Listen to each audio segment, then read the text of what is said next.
好，接下来我们要带观众朋友特别关心哦，这个是号称世界最强大的美国，就在此刻发生了非常多的事情。大家看到最近新闻哦，政府停摆，军人无薪，还有这个国会乱成一团，华府几乎瘫痪。但是另外一头这个对比图真的是非常的讽刺，川普正在做什么呢？高调举办他的美国海军建军250周年的庆典，称为是史上最大的海军庆典活动。所以现在大家就去觉得说，哇，这两边的画面也太讽刺了吧！一边是这个川普端着香槟站在军舰甲板上喊口号，另外一边士兵拿不到薪水哦，大家人都很担心，究竟这样子对于美国的军界来说是光荣还是一个笑话？大家打上一个问号。英国独立报特别做了一个报道分析，他说政府关门代表现役军人接下来会被迫无薪上班。如果时间一直走到10月15号，这个拨款法案都还卡关，那么全体的军职薪水会全面的停发。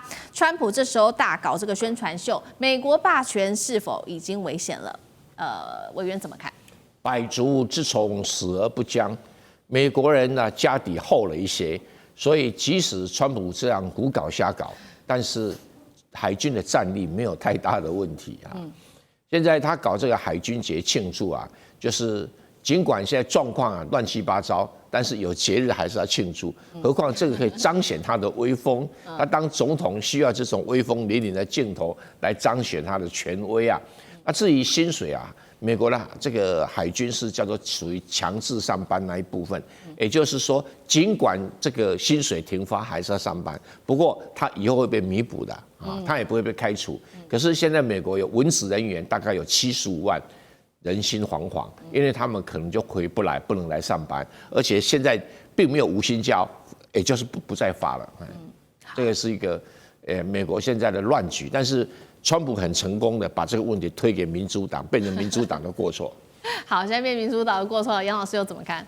从1982年到现在，其实美国政府关门了大概15次吧。但是关门最长的时间，也就是在川普的第一任，35天。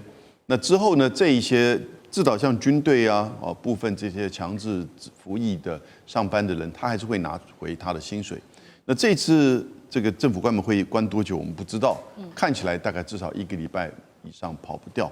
可是呢，另外一方面，川普还宣布了，他现在看到美国的农人的辛苦，所以他觉得他收了3000亿，今年上半年3000亿美元的关税，他要把其中的2000亿发给所有的美国人。我现在不知道有没有一些条件。那他说至少希望美国人大部分可以拿到一个人2000美元，用这种方式可是呢，货架上的东西越来越贵了，大家的薪水越来越薄了，然后可是呢，工作呢也越来越少了，因为大家不敢多聘人，所以他把美国的经济走向了一个困境，把美国的军事带向一个新的不知道的方向。但是呢，他用这种发钱的方式、办舞会的方式，我觉得这个川普上来的这个未来其实是充满了各种挑战。好，谢谢杨老师。那等一下同一个问题，我们也会请教这个小县长。那另外一方面，我们也会来看一下这个武器的部分，因为在这个时候，大陆有传出一个比较惊人在军事上面的消息，就是他们的首艘的004型的核动力航舰也正式的动工了。现在呢，外媒怎么形容它？说它叫做红色巨兽航母，排水量11万吨，对标的是美国的福特级，代表大陆的海军迈向蓝水战略的历史性时刻。几个它重要的特点包括：第一个，它是龙威核反应炉，可以无限航程来行驶；第二个，电磁弹射器、舰载机都出击了，这个效率是倍增的；第三个，它的舰载机有超过90架，包括了上面可以放歼15T， 还有歼35、空警600，还有全新的指挥系统跟卫星、无人机、海上预警都可以做联动，代表美国的海军未来直接走向一个比较远程的远洋的作战力嘛。两个问题请教吕舰长。其实如果说我们从现在这样看法，其实还不够，有这个纵深啊。我们应该要把歼50也算进去，因为歼50其实它的一开始的设计其实就是一个舰载机的设计啊。那我们对比这个中国大陆，其实我们看现在这个fight 的这个川普到底在干嘛？他在庆祝海军成立250周年啊。其实这大傻逼啊！为什么？因为其实他虽然发射的是标准2型飞弹啊，相对来讲比较便宜，可是一枚也是100万美元左右啊。那他这一共发射了几枚？1、2、3、4、5枚啊！你看看这个就是500万美元，就这样子花了。那他还在这一个布希号上面看这个 F-35落舰啊。那其实这个也就是我们讲到啊，如果你的总统是这种军盲级的，那很可怕。为什么？因为他觉得他自己都懂，然后但是军事的变化已经跟以前不一样了。那其实他还看了别的啊，例如说他看到这一个这个这个海鹰直升机上面，它直接有特战的部队的人员下来，其实这都是平常就在练的，所以他觉得很过瘾。其实这很平常的部分啊。那我讲他军盲级的，绝对不是随便乱讲的。那也就是我们看到啊，他讲说把 F-35装成双引擎就变成 F-55啊，结果大家全部都傻眼，有这件事吗？其实没有。但是我们来看看，也就因为啊，有这么多人都在拖慢美国的进步，反而凸显了中国大陆的那个先进啊。那如果说我们看最近的一张卫星照片，这个是这个以色列的情报卫星公司他所拍的这一张啊，最为清楚。我们就可以看到上面的这一艘就是福建舰，下面的这一艘是山东舰啊。那也就是其实现在已经在紧锣密鼓的准备要成军了。那在这个成军之后，大家自然而然就会想到下一代是什么？下一代是什么之后，我们先看看这一代最大的特点是什么？最大的特点其实也就是我们常常讲到的中压直流。那中压直流对比的是什么？中压交流。中压交流就是美军的福特号在使用的，那中压直流就是就是福建舰在使用的。那福建舰在这使用呢，其实它的中压直流只是它使用的电力的一种方式，但是更重要的是它使用锂电、超容以及惯性储能。这个意思是什么？也就是军民融合。那我们常常讲到说中国大陆的新三样，不过就是光伏，还有这个锂电池，还有这个电动车。电动车里面就是超级电容以及锂电池啊，它现在都已经用在航空母舰上面。至于说第4艘，现在大家都非常期待说这个是核动力的啊。不过我现在真的还看不出来到底哪里核动力啊。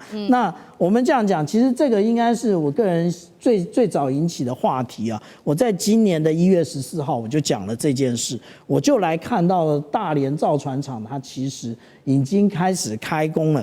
那我也在抖音上面有相关的内容啊。但是其实这里最大的跟福建舰的不同，应该是我们讲到说这一个位置啊。这个位置是我们从尼米兹号上面截下来的，这是第3号跟第4号的弹射轨道。可是我们同样的，从现在所看到的它的分段组合当中，在大连造船厂里面分段组合那个的构建里面，我们其实也已经看到这个位置是不是2个交叉的，是不是这个位置？那这个就是我们看到说下一代的这一个航空母舰的应该已经是4条跑道了。那如果我们看到现在最新的照片，远远的照，不过我们当初看这张照片的时候有很多的瑕疵啊，因为远远的大家总是看不清楚嘛。那我们看到的就是中段的这个部分，可是我们看到中段，我们忘了这后面好像还有结构。那如果说我就从这个 Google 上面来看的话，我们就可以看到7月19号在大连造船厂这个后面的结构其实几乎已经完成，只差它的一个飞行甲板了。那这个也就是我们讲到现在中国大陆造船分段组合它的能力啊，其实比我们想象的多。但是是不是我们讲到核动力的部分，其实大家会从水泥航舰来看，可是从水泥航舰来看的话，其实跟以前是差不多的。那如果我们现在看最新的一个长度是308.3公尺，可是福建舰呢是316公尺，比这还要长。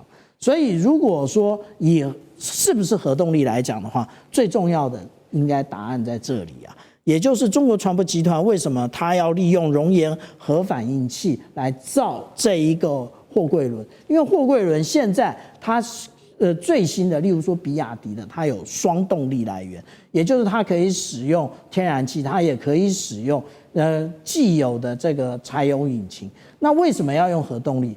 这个也就是为下一代的航空母舰先预做准备，先预做研发。好，谢谢小舰长，谢谢，谢谢。谢谢。地缘政治、内中之争、战略价值、强权崛起、小国生存，现在与未来洞悉事件走向，掌握世界脉动，全球观点。